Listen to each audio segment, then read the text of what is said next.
देखो, बॉर्डर पर मेरी पोस्टिंग आ गई, अब जाना तो पड़ेगा ही। रवि ने रश्मि की आंखों में झांकते हुए कहा।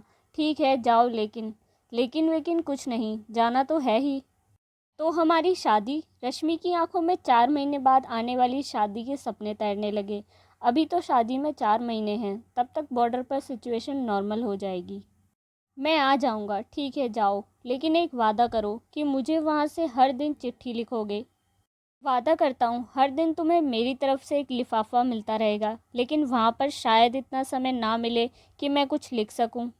ठीक है, तुम लिफाफे में बस एक कोरा कागज़ रख कर भेज देना और मैं समझ जाऊंगी कि तुम क्या कहना चाहते हो। रश्मि ने एक सीधा सा हल दे दिया। रवि चला गया और अगले ही सोमवार से हर दिन एक लिफाफा रश्मि के पास डाकिया लाने लगा। लिफाफे में होता तो केवल एक कोरा कागज़ था, लेकिन रश्मि समझ जाती थी कि उसमें क्या लिखा होगा। धीरे धीरे 3 महीने बीत गए। कोरे कागज़ वाला लिफाफा हर दिन रश्मि का साथी बनता और रश्मि उस कोरे कागज़ पर जो कुछ भी नहीं लिखा होता वह सब कुछ पढ़ लेती।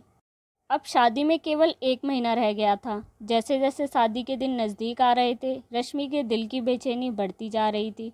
उस दिन दोपहर हो गई, लेकिन डाकिया नहीं आया। रश्मि की निगाहें दरवाजे पर लगी हुई थी। तभी स्थानीय सेना के ऑफिसर कमांडर सिंह और उनका साथी राणा रश्मि के दरवाजे पर नजर आए। रश्मि उन्हें देखकर चौंक गई। कमांडर सिंह से वो मिल चुकी थी, लेकिन इस समय उनका आना तो कुछ समझ में नहीं आया। रश्मि जी, हम आपको एक बुरी खबर देने आए हैं। रवि बॉर्डर पर दुश्मनों की सेना में लड़ते हुए शहीद हो गया। हमें उसकी लाश भी नहीं मिली। पिछले महीने की 10 तारीख को यह हादसा हुआ।